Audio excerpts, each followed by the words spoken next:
Alright, welcome to Managerial Accounting. This is our first video. And in this video, we are going to introduce major accounting, talk about what it is, and really talk about how it differs from financial accounting because most of you probably have had a financial accounting course. And so you're familiar with what we did in financial accounting.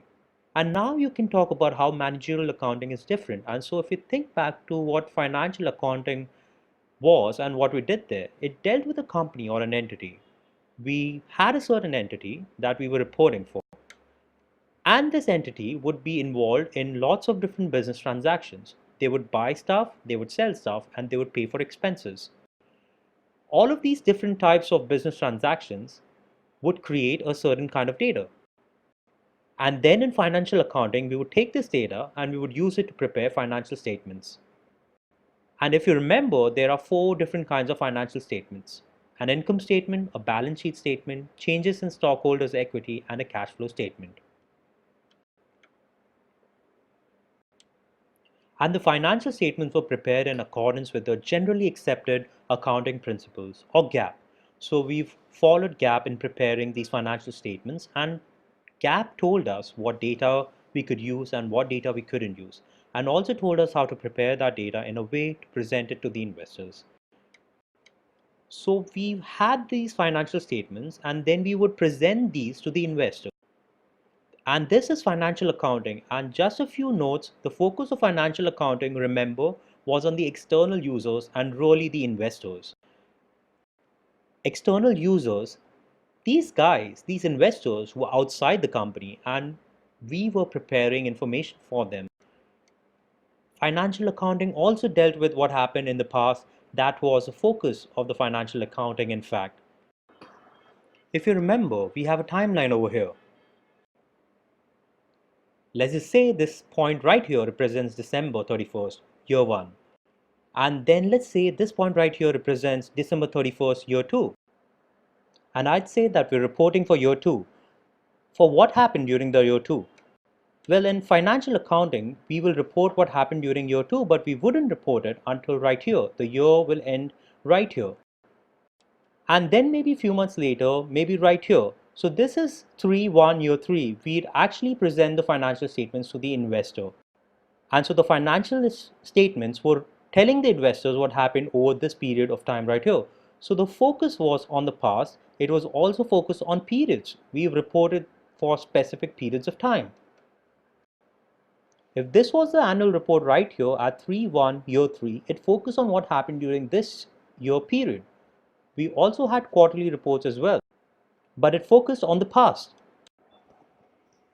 And it was periodic. And the other thing that was really important was in financial accounting, the focus was on providing investors with the information that they could rely on. We wanted to be really reliable. We wanted to make sure that it wouldn't mislead the investors in any way. And to do that, GAAP made it very conservative. So if anything, in financial information or financial accounting, information would provide a conservative estimate of what the earnings were or what assets the company had available. So it is very conservative. And we wanted to make sure that this was right. So you remember with financial accounting, we had the information audited. That's one of the reasons there's this delay right here between the end of the year and the actual reporting date, because during this time, the information was audited and we followed a very strict set of rules. Because we didn't want investors to be misled in any way, because if they were misled, they may sue the company. So that was financial accounting. Now let's shift gears and talk about managerial accounting. That is going to be completely different. We're still going to use the same data from all these transactions that the business had. But now we're going to use this data to make decisions within the company, so internal to the company. So managerial accounting is going to be with using the data within the company. So if you put managerial accounting, and the focus here is going to be on internal users basically. And in a lot of ways, this is a lot more exciting than financial accounting because we don't have to follow a set of rules anymore. We can do whatever we want to do. We can use this data, any data that we want. It can be financial data, it could be non-financial data. With financial accounting, we're basically forced to use just the financial data because that's what GAP told us. It said we can only use financial data. Now that we're looking in managerial accounting, we're using our own data. We can use it any way we want it for internal use, and we're using it to make decisions to run the company better. And so it's going to have a little bit different focus. We're not just going to focus on what happened in the past, but we are also going to care about what's happening in the present and what will happen in the future. We can use this data to make budgets. We can plan what's going to happen in the future.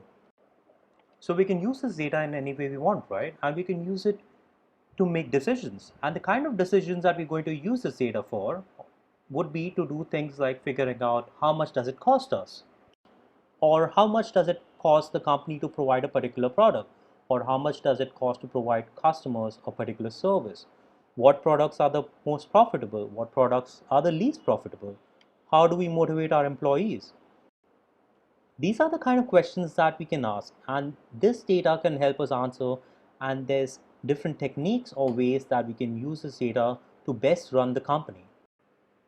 So with managerial accounting, we really focus on using this data any way that we want to. Go with different techniques that we can use, but there's no real rules we have to follow to best run the company. And in a lot of ways, that makes it a lot more interesting than financial accounting because we're not bound by a particular set of rules. We can really do whatever we want to do.